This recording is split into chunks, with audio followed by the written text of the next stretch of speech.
Today, when you walk through the home of Nelson L. Moody Sr., you can't help but feel the warmth and happiness that lives inside. It is almost always filled with laughter and the bustle of his three younger children, twins, Alexandria and Alexia, and Aaron. To Nelson, fatherhood is not just a title which one inherits when they have children. It is a badge of honor that is earned by providing his children with love, support, education, and guidance throughout their lives. Being a good father is the driving force behind all of Nelson's decisions, and the proof of that dedication is visible in the happy faces of his children. In 1984, Nelson fell in love and found a partner to share his life with. Having grown up without a role model or father figure in his own life, Nelson vowed to always be there for his family, that his children would never feel the sense of abandonment that he suffered.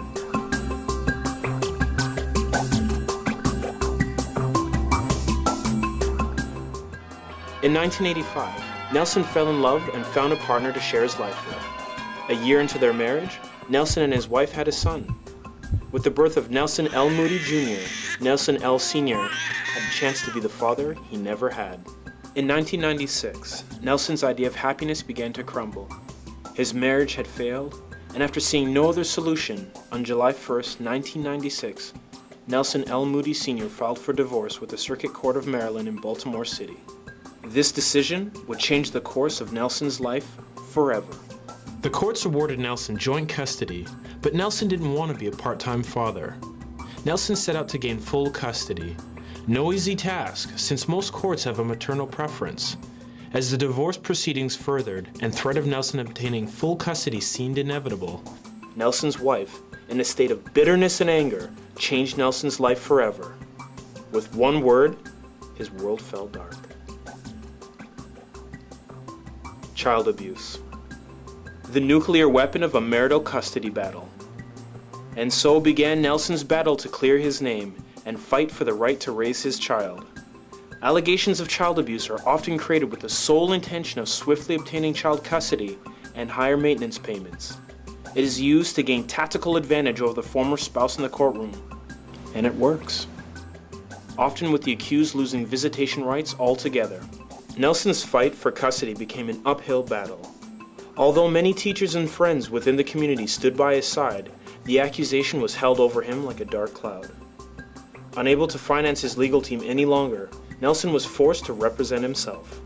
Working tirelessly to support himself while researching case studies, Nelson's will and determination pushed him through many obstacles that would have made a lesser man give in. The backlash of the accusations followed him within the court systems, as well as in his personal life. No one would listen to his story, his job was at risk, and his son was lashing out in school. The court did not want to listen to the plight of a single man fighting for his rights, as a father and as a human being. No judge was willing to overturn the decision. The frustration of this led Nelson to take his case all the way to the Supreme Court.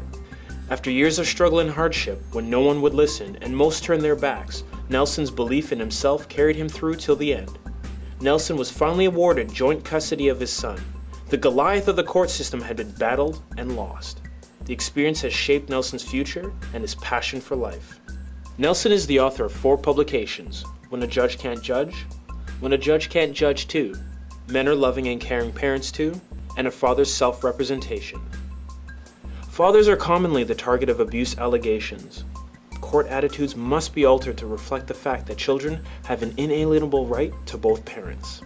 Where others would have given up, fell to their ill fate of misrepresentation, Nelson L. Moody Sr. was a man not willing to have his name discredited. In an act of true greatness, he challenged the authorities that threatened to break the bond between him and his family so that his son would always have his father.